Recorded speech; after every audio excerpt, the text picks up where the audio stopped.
Well, hello, everybody. We are live with Buck Parker for the Doctor Entrepreneur podcast. And we are literally with a doctor and an entrepreneur. So this is absolutely perfect. We are so excited that he's here. He's a general and trauma surgeon of St. Mark's Hospital, actually the hospital I was born at. So this is kind of neat to talk to him. Not that, there's any relation that way, but he's also a digital entrepreneur. So we're going to get into how he got into his career, and we'll learn a little bit more about the digital entrepreneur side of things. So welcome to the show. Thanks for having me. Yeah, absolutely a pleasure. Well, at the outset of the interview, would you mind just giving us a glimpse into your personal life? Yeah, so like you said, I'm a general trauma surgeon. I'm at St. Mark's. I was born in Jackson, Wyoming. Kind of moved around, obviously, for med school and residency. Yeah. Did my residency in Detroit at Henry Ford Hospital, downtown Detroit. Okay. A lot of good trauma there, emergency general surgery. All right. And after I actually ended up moving back to Jackson for a few years, and then took a job in Florida. Hated Florida because it was really hot and like a swamp. I'm a skier. I like skiing, so I came to. I had an opportunity to come to Salt Lake City, so I snatched that up as soon as possible. So cool. Yep. I kind of like what you said about Florida. My brother he's moving out there, and it was, to me, it caught me off guard a little bit. Yeah. And so, I'm kind of looking for things about Florida that aren't good because it's such a beautiful place. I mean, who wouldn't want to live out there based on the pictures and great pictures? At any rate, yeah, great. Great winters are amazing because it's not winter. Yeah. And summer is brutal. Right. But Yeah, there exactly. obviously, there's better parts here and there. So it's all right. Well, great. Well, yeah, thanks for giving us that glimpse, and tell us a little bit about how you transitioned into medicine. Where did that start? Yeah, I think probably I wanted to do that since I was about 16, 17. My dad was really? a big hunter, and okay. so I would go since I was really young hunting with him, and he would always teach us how to field dress the animals, and so I got to see the organs inside, and you start getting curious and stuff like that. And so, right. And my grandfather was a carpenter. My dad was a carpenter as well. And so they kind of, worked with their hands, and I thought that was cool, kind of mesh of everything. And I also like science. And so all those things kind of together, I decided about 16, 17. I decided about 16, 17, but I really didn't commit until later in 21, 22, which is why it took me a little bit longer. I went kind of an unconventional route, but anyway, it ended up the same spot. So, what were some of the lessons you feel like you learned having taken maybe a little bit longer? I think it's tough. I think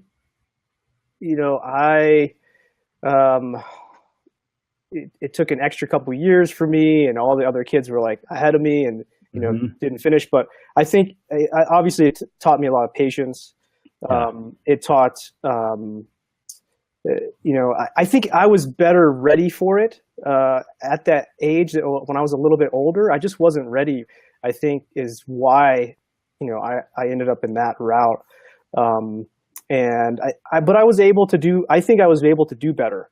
A lot of the classes in med school, I was doing much better than everybody else. I did, well on the steps and all that stuff, which I kind of, had to do. I went to a Caribbean school, so to come back in the States and do surgery, you have to do really well in the steps. And so that was a must. And so I was able to do that because I was a little bit older, a little bit more mature at that time compared to everybody else. So I think those are all good things. It's definitely tougher to as you stretch out medicine, it's tougher because you're trying to get to the end, so you can get your kind of life started. But, but yeah, it does teach patience and persistence big time. Yeah. Well, congratulations with where you're at in your career. I just admire you for all the patience that you took throughout and the dedication. And so you're at St. Mark's, and how long have you been at St. Mark's?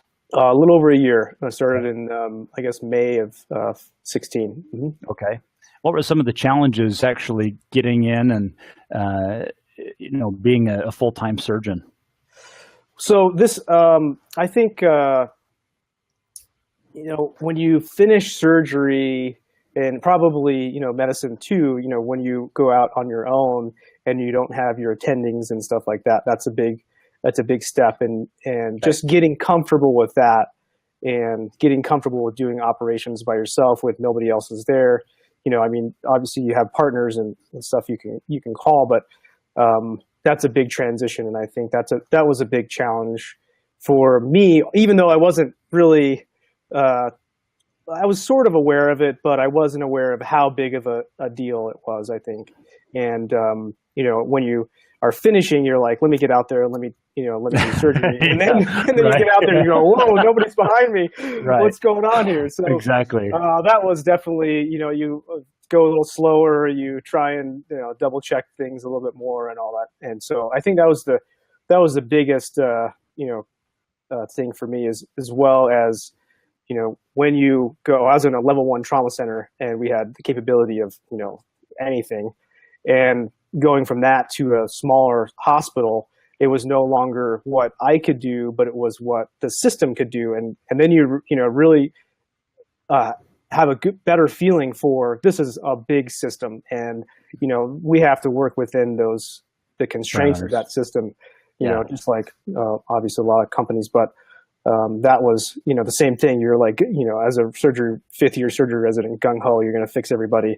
You do it all yourself, take the world on your shoulders, and then you get out and put the brakes on because you realize, oh, it's just not like me. So Right. Did you see the movie Doctor Strange? no, I haven't seen that yet. I don't know. Oh, okay. So he's a surgeon, and he's got this ego, and what? part of He has that, an ego? He's a surgeon? And with the ego? Yeah. Oh my God, I can't believe it. well, he's got this reputation of wanting to take on the most challenging operations. Mm-hmm. And anyway, it's crazy. There's a moment in there where it shows how almost obsessed he is on his free time, he's looking at most complex types of procedures. I mean, that's all he wants to do. Right.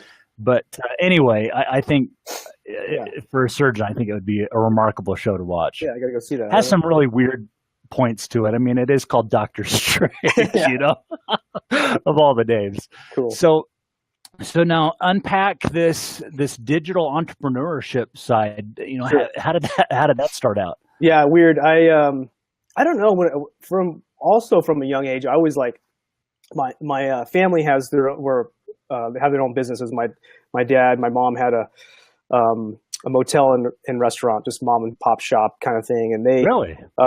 Yep. And they kind of, when they started out, they were ahead of the marketing curve, I guess you'd say. They kind of did things that were out of the box, and I worked for them, just doing lots of different tasks throughout the years and stuff. And so I always kind of wanted, when the internet came around, I was like, this is so cool. I want, I want an internet business. And I remember thinking to myself when I was a resident, like, I just want to make like $100 a day extra. Like, that would be so cool, Right. And so I started looking for stuff. I ended up doing a research year. And of course, in research year, you're not working as much. And so I'm like, researching all this, how I'm going to make a web business, basically. And so I end up buying this course for this, all this money that I didn't have as a resident, and then backing myself into a corner, like, I better make this thing work, or else, I'm not going to pay my credit card bills on this thing. But anyway, Really? So I found, I had used these DVDs prior, and I actually lost like 30, 40 pounds, something like that, between college and around med school. Really? And I went to that company and I said, hey, I lost a lot of weight and I would like to sell. I found out about affiliate marketing. I said, can I be an affiliate for you guys and sell your stuff? Because I really like it. I believe in it, at least, so I thought maybe I'd start there. And so I did that, and they said, yeah, okay, you can do it. And I said, can I build my own website? Because nobody really had their own website besides this company. Okay. And they said, okay, sure. And so I said, oh, I don't think these guys know what I'm doing, but I'm just go ahead and do it and see what happens. And then, so I built a website. It took me like 3-4 months. I hired somebody to help me and all that stuff. I kind of learned a lot at the same time. Then and then opened it up in April of 2007. And the first month I sold $40,000 of these DVDs, and $40,000. 40,000, yeah. And they actually called me and said, "What the hell are you doing?" You know, kind of thing. Holy And cow. so I was doing pay-per-click at the time. You know, the Google pay-per-clicks were, you know, kind of, they were new but not super new. And so I you know, learned how to do it, figured it out, blah blah blah, did all that stuff, and so did pay-per-click. In the meantime, I was doing a lot of search engine optimization, like writing articles about these DVDs and all that stuff. And so since I was the first website besides this one company to do it, I've moved up in the search engines over the next few months. Well, over the next few months, they also came back and said, "Hey, are you bidding on our keywords?" And I was like, "Yeah, of course I am. It's your company. You told me I could do it." And they said, "Well, we have a rule now. You can't do that anymore." I said, "Oh, okay." No way. So I stopped the pay-per-click, and then by that time my SEO had kicked in, and then I was like number 2. And I don't know if you ever heard of P90X. That's the main one. And so, and P90X was like super hot at that time. I mean, they were just like going like crazy. And so I ended up like having to then I was going back into my residency, and I had to hire somebody to help me like fulfill the orders and do all that stuff. And so it was amazing. It was like the first I remember the first December, I figured out I couldn't ship people their P90X if they bought it after December 16th. I couldn't get it to them for Christmas, and so I had a cutoff date of 16th. But from December 1st to the 16th, I sold $75,000 in P90X. Oh my goodness! That's as an affiliate. Yeah, as an affiliate, and I was, you know, I'm a resident, so I can barely, you know, do my job, and then I have this. Oh my goodness! It was crazy. So I ended up with that basically tailing that off because I couldn't keep up with it. I hired somebody, but you know, I couldn't really watch after it. So I kind of left it alone, and then other people figured out the gig, like, oh, this is really profitable. Let's make websites. Let's put a lot of money into SEO and all that stuff. And so then my rankings all dropped off the first page, and you know, then you're like done. So interesting. So from then but I always stayed up with the internet marketing side of things, and I always tried to learn everything about well, not everything obviously, but a lot of things about internet marketing.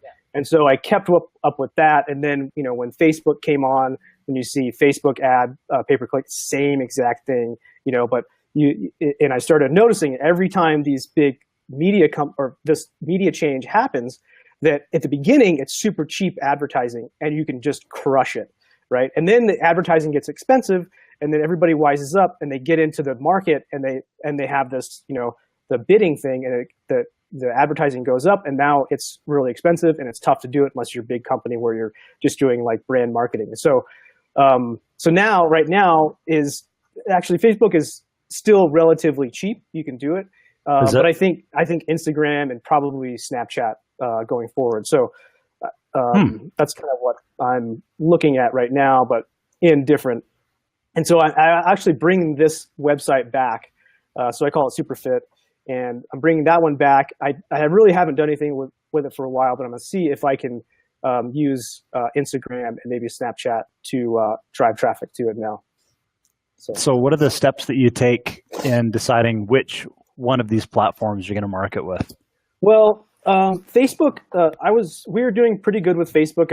I sent you a few of those websites, and one of the other ones is a PR. Is my friend. She does PR, and we were doing pretty good. We were getting clicks for like 40 cents, and then driving, like we were getting basically opt-ins for, you know, $2 to $4, which is pretty good. You know, if you have like a product that is, our product is $1,000, and so if we have $1,000 product, we have a lot of room to get a lot of people in there. We can pay, you know, $500 per person to purchase, and so then that gets us a lot of room. So that all depends on what your product is. If your product is $20, then it's really difficult. You got to have a high conversion rate, and that's sometimes difficult. So then you need to go to something that's free, that maybe you get some sweat equity in it, where you just, you know, do either article marketing, or now YouTube is really, you know, hot kind of thing. And you can, if you get the right niche, I mean, YouTube is kind of, I think, is tailing off for the easy for the easy, the low hanging fruit stuff. But I think it's still there for kind of the long tail. Yeah, that all depends. And I think just realizing the other day, and I'm like, God, I hate this Snapchat. Like, I don't get it. All the kids like it, but I'm just not into it. I'm not doing this. And then I went, wait, this is what happened with Facebook. I'm not doing this Facebook advertising. Oh, really? I'm not doing it. And then I went, I should do it. And then it was cheap, but it wasn't super cheap. So I think Snapchat is starting. And honestly, I don't even know if you can get in as a regular person to advertise on Snapchat, but I'm gonna reach out to a few people and try and figure that out. But I think Instagram is good right now too, because it's obviously it's bought by or owned by Facebook, and they have very similar things. And actually, if you have Facebook advertising, you can just click a button. When you put a Facebook ad up, you just click a button and say, I want this on Instagram as well, and it puts it on really? Instagram. That's it, huh? Wow. Yeah, and you can say, I only want this on Instagram. So I think that's just for the pay-per-click side. But as far as just gathering people, all the what we're doing for the other site, Charnel Wright, we were just trying to get opt-ins and get them on our email list, so that way we can market them forever, and hopefully at some point they'll think we're awesome and they'll buy something. Right. But you think about it, like all of these social media platforms are just the same thing, right? You don't need somebody to opt in. They can just click a button to follow you. And every time, they're not going to see you every time you post something, but you're in front of them, and as long as you keep giving them good content, at some point, you can either offer them something to purchase, or you can do the other thing and just just give them good content and have advertisers advertise with you and pay for that, that content. And so, that's pretty big right now on Instagram, and I'm sure it will be on Snapchat, but I don't know how it works. I'm going to try to figure it out. But if all these people that have hundreds of thousands of followers, I mean, they're getting actual cash to just make a post, right? If they're a makeup artist and they show the company's makeup, then the company pays them money. So I think that's, available for physicians as well. I don't see why not. I just want to give, so my strategy for my personal page is I just want to give awesome content to everybody and give, people like the lives of doctors and, how doctors think and stuff like that. Obviously all these shows like ER and Grey's Anatomy, they do really well. So if I can be somewhat entertaining and also informative in those things, I think that's, valuable. You'll gain followers, and then advertisers will say, hey, we would like to advertise with you. And in fact, I literally just started doing this a month ago for my own Instagram account, and an advertiser came to me. I was planning on doing it after I get to a certain amount of followers. An advertiser came to me and said, hey, we really like your account. It's in line with us. Would you mind trying some of our product, posting it if you like it? Like, cool. All right, that's fine. That's the first step. It's not cash, but that's great. It's So I was shocked, and but that was my plan. I just didn't think it would happen quite yet. So anyway, that's like the nutshell, I guess, of a few different ways. Okay, so let's unpack this a little bit for those in our audience that aren't really sure what some of these things are that you're talking about. So there are a few main things that you'll do with your advertising. You mentioned an opt-in, and so unpack a little bit more of what an opt-in is, why what is it, how are email lists powerful, and talk to us on that. Yep, the opt-in is essentially, I guess, if you give somebody something of value and for exchange for their email is essentially what it is, right? So you land on a page. Some people have the pop-up. Some people have it on the side of the page. It says, the old school was kind of like sign up for my newsletter. And well, that's cool if you have, maybe I guess financial guys have a newsletter and they put out something every week or every day about the markets and stuff like that. But For other people, I'm not really sure if I want to sign up for a newsletter. So I think I've been seeing a lot now is like a cheat sheet for something, right? Let's see. Let me think about some. So our PR website, we give people like a little short video that shows them how to get their company in the news, right? Oh, really? In 24 hours. Say, okay, wow. Here's the elements of a story that the reporters like to hear.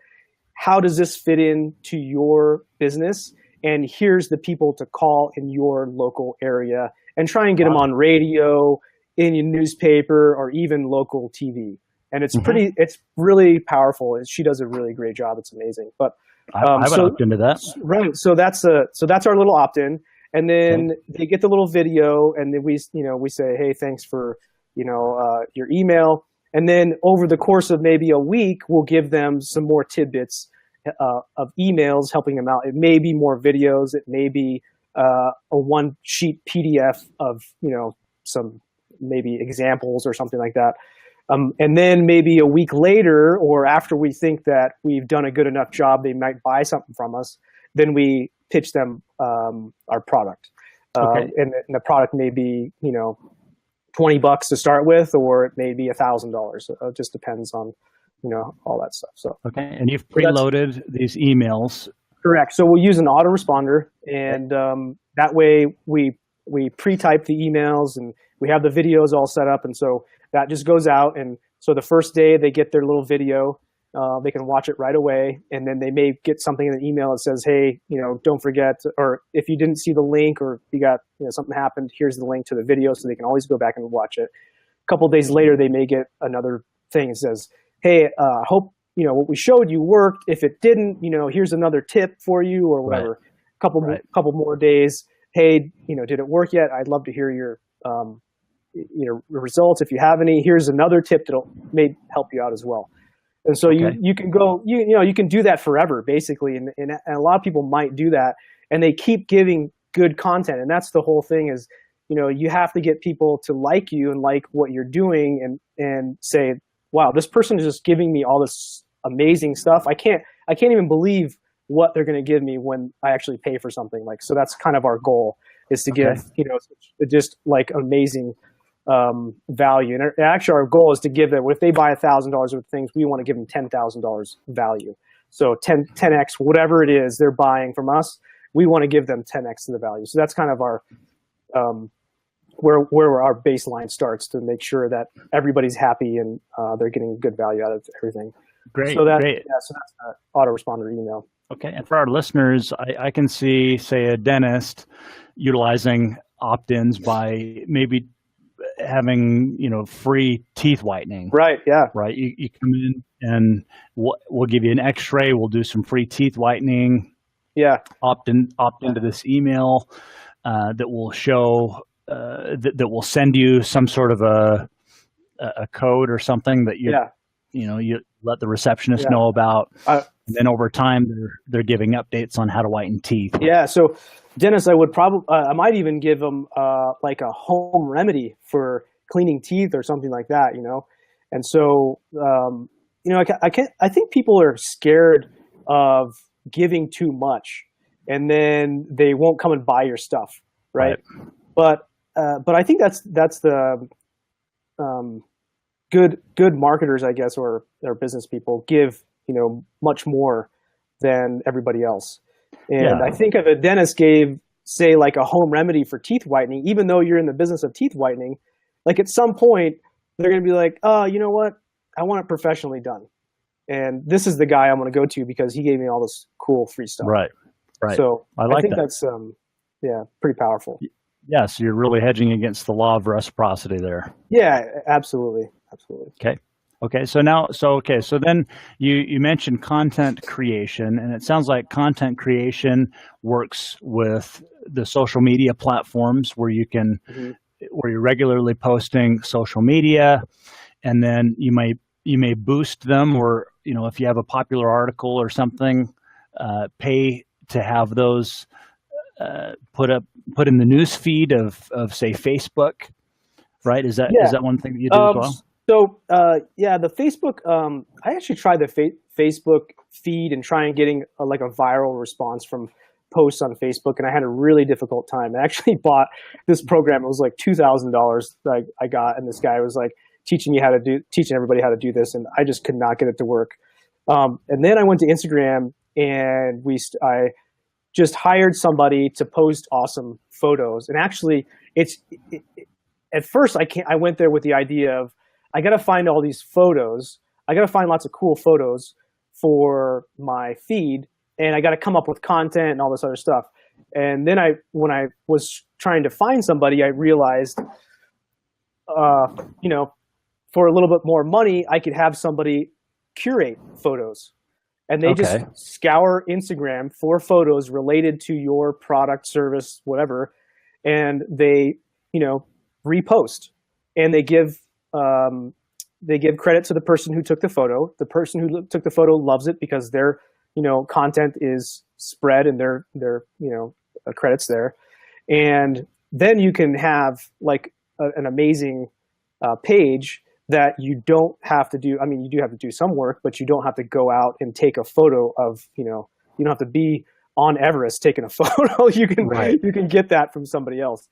So that's what we're doing right now is just content curation. I'm for like my own page, I'm taking my own photos and doing all my own copy of my posts and stuff because I want that to be authentic. But I think for like a business page where you don't really have a person that's there, I think that's probably more relevant for that. And you can just take those photos. So we have this one called Vacations in Jackson Hole, and that is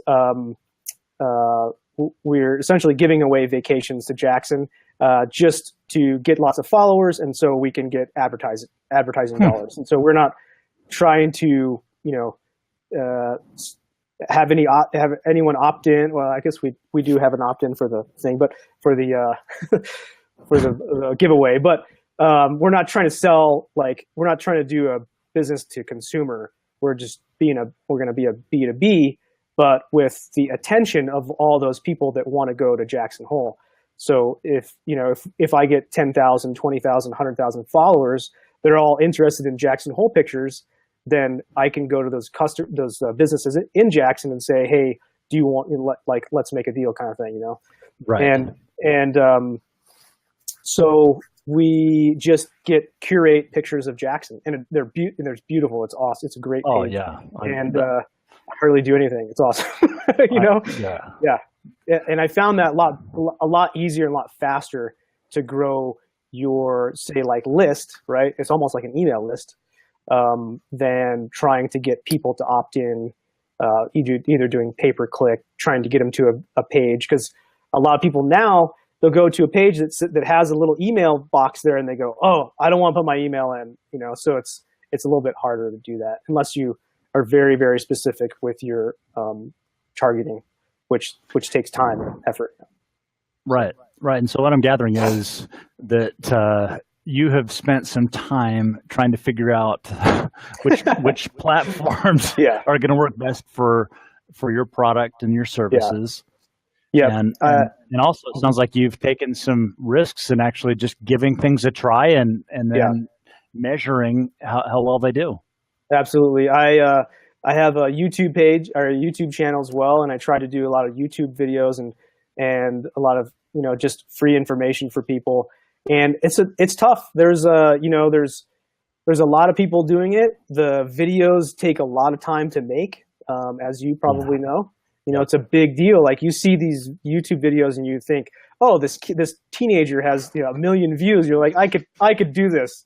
And man, I spent a lot of money, like on equipment and all that stuff. I'm like, I'm going to do this thing. And then I make the videos and it takes me 10 hours or 15 hours to make one stupid little 2-minute video. And then nobody watches it, because nobody, and stuff. It's tough. So that's exhausting. Yeah, I mean, it wears you out emotionally when you see that they haven't been as successful. Like, you gotta be kidding me. Yeah. Oh, it's tough, but it's. I had a lot of fun doing them, but it's very tough and it's not as efficient. And so at this point, I'm just. So there's a guy, Gary Vaynerchuk. Do you follow him? at all? Yep, I've Gary, watched this you stuff. probably heard. And so he always says he day trades attention, I guess is what he calls it, right? People's attention. And it's just like wherever the people's attention is, just be there, Right. and I see over the last 10, 15 years, it's just moving so fast. Like everyone's attention just goes here, here, here, here, which is kind of painful because as soon as you build a Facebook following, like they move to Instagram, and you're like, oh, I just built this thing. But I know. But every time they move, there's another opportunity to be first or to be the biggest or to be, if I did appendectomy videos in 2005, like, I'd have gajillions of views, but I did them 10 years too late, kind of thing. So, as people move from Instagram, I think I feel like the shift is going from Facebook to Instagram, and even the younger crowd going to Snapchat right now. Yep. So I think those are all opportunities to like get in front of those people where your competitors are not there yet because they're still like, well, I'm still building my Facebook, So yeah, it's an interesting time. That's for sure. That's instructive, Buck. That was great advice. Yeah, kind of move with the attention of your audience. That's from Gary. Yeah. Thanks, Gary. Through Buck. That's right. Yeah. Well, tell us, what is a personal habit that contributes to the success that you're seeing in life? I mean, it just seems like you're just doing so many things right. I'm glad it seems like that. I feel like it's not, but I think I don't think it's, rocket science or secrets or anything like that. I think it's just persistence. And, I also think you just have to you hold on to things that you really like. And maybe that's the only reason someone's persistent is because you really like it so much, even though you're getting, beaten to hell about it. Yeah. And I think that's kind of what I did too. I mean, literally that my first website was really successful for about 2 to 3 years, and then it really wasn't. And then after that, I've been trying since like 2010, kind of to bring it back in different forms, and it just didn't work. So I'd table it for a little bit and then focus on like my real job, which is important too.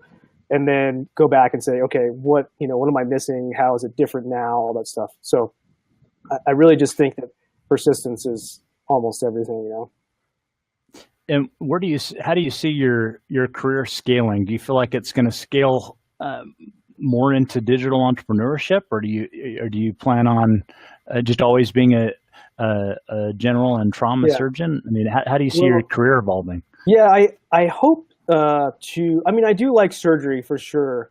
And, it's just something that not a lot of people in history can do, is open somebody's body and fix their organs or take one out that's dead or whatever it is, Yeah. So it's really a special thing, I think. And absolutely, it's really tough to give up. I've thought about it a few times, but it's almost like taking off that Superman cape, It's like, you set it down, it's hard to put up. So, I don't think I want to quit that, but I do want to find ways to manage these other kind of projects that I have, because I really like that. It's really a lot of fun. Obviously, I'll talk forever about it, but I've kind of been trying to think in different ways. My folks were entrepreneurs. They had a hotel and restaurant, but they could never get past like one, because they're always thinking, well, like I can't control the employees, and we have all these problems, and it's quality control and all this stuff. I'm like, okay, but Donald Trump does not clean his hotel rooms. There has to be a way to do this. Right. So kind of right now, which is why I'm able to do all these different things, is you have to find somebody. You have to find a really good person, and you have to get them on each project, and you got to do it from a bigger view, and they can micromanage that stuff. And it's hard, And I think the big thing is you have to get good people in there, and you can't do it you can't just like throw somebody in there and be like, okay, I expect all this. You really have to wait, like just be patient and wait for that right person to come. Yeah. To do that. So that's kind of what I see how I'd like to scale. And I have a lot of, a few other ideas, which who knows, in 45 days, they may be obsolete. Everything's moving so fast, but I have a few other ideas that I'd like to do too, but you just have to wait for that person. Yeah. Yes. So what I'm gathering is to really have a multiplier effect on what you're doing, you need to make sure you understand that thing can be successful, and you understand the inner workings of how it's successful. And then you basically replace all the time that you are putting into that thing with someone else to do that thing. And then that allows you to then focus all that time to do something else that can have a multiplier effect. Is that a true synopsis? Yeah, absolutely. And I think another thing, and I can't remember if this is Gary Vaynerchuk or, Ty Lopez. Do you ever follow him? Yeah. He's kind of goofy guy, but he's got he's got some interesting YouTube videos. It's all like with these like girls in scantily clad outfits and Ferraris. Oh, really? What? But then when you listen to the guy, he's like got some really good stuff. And now I just blanked on what I was going to tell you about him. But anyway, Ty Lopez. Really good. What were we talking about? It can come back. Yeah. A multiplier effect. Things that. Yeah. So you're focusing on something. Go ahead. Yeah. So Ty's. One of his videos says, you got to focus on basically like between 1 to 3 things, and whatever those things that you're really good at, and the things that are actually bringing value and making money for whatever a project you're doing. And you need to take whatever else that you were trying to do and give that to somebody else who's like a professional and good at it, because they'll probably do a better job at it, and they'll do it for less time and less money. So like say mowing your lawn is the perfect example. It's like, do I want to mow my lawn, or should I pay somebody to do it? Well, what's my hourly wage, and am I really good at it? And is it making me more money in the grand scheme of it? And if that guy costs $25 an hour and I'm $50 an hour, I've just made $25 an hour by hiring him while I work on something else. So that's kind of how they put it. And so once I was like, oh, ding, okay, I got to focus on things that I'm really good at, have an advantage at, and that is going to bring income, instead of focusing. Like I used to love to do the like logos, and I tried to build websites and tried to do like graphic design, but it would take me like 4 days, and I was terrible at it, but it was fun for me, but it didn't make any money. And then so I figured out, okay, I got to give that to somebody else, and then they come back in a half an hour with something it's amazing. Like, awesome. So. Yeah, and again, I think there's just so much to learn from that, and how to make decisions on what you do with your time. Yeah, there's always when you say, I can't remember who said this, but when you say yes to one thing, you're saying no to multiple things. Yeah, that's a great. And so always being. Well, thanks so much for the things that you've shared with us. We've really enjoyed having you on the show. I have one more question that I want to answer. I want to ask you. I ask all our guests this. So let's just say years down the road, you're at a time in life where you're in that scenario where you're giving kind of your last 3 words of wisdom, right, to the world and to your family. And so at this time in your life, what would you say are 3 things that have become absolute truth for you? Yeah, I think being kind to people is a big one, and trying to do that on a consistent basis. And a lot of things get in our way, and we get upset for different things. But trying to always be kind, because I mean, first of all, everybody's human, and everybody has their own stuff that's going on, and it's the right thing to do, for God's sakes, number one. Number two, it does come back and help you every once in a while. So that's it's a good thing to do. I mean, it is the right thing to do, and I think you'll be happier for that when when you're 89 or 95 or whatever it is, and you're thinking back, you're like, yeah, I really should have been nicer. Or if you were, you'll be proud of that. I think that's number one.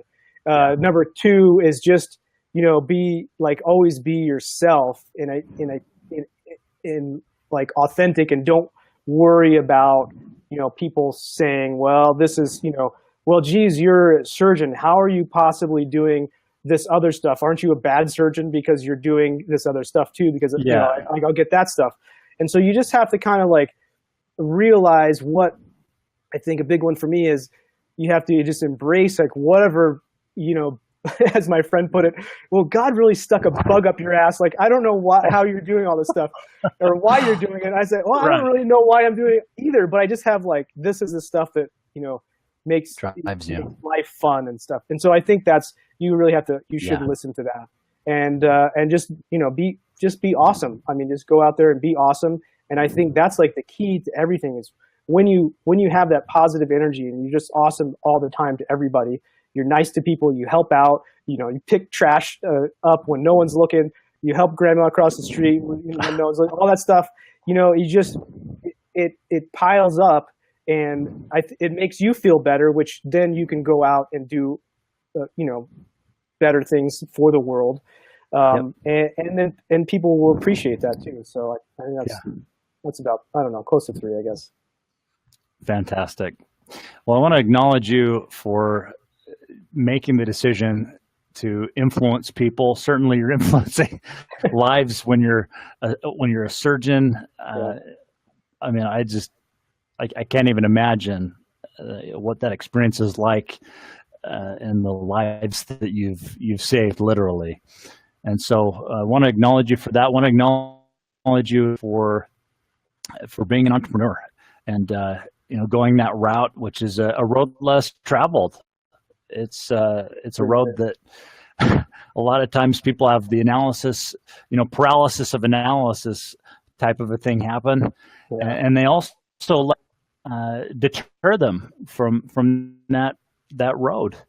And so I love what you said. Be yourself in everything that you do. Be awesome. Yeah. We have everything, every right to be awesome. We have the seeds of greatness. And so I appreciate you letting your light shine, and appreciate our listeners for listening in, and Buck, for you making time. So thank you so much, everybody, for listening. We'll keep Buck on for a minute or two after the show, and hope everybody makes it a great day.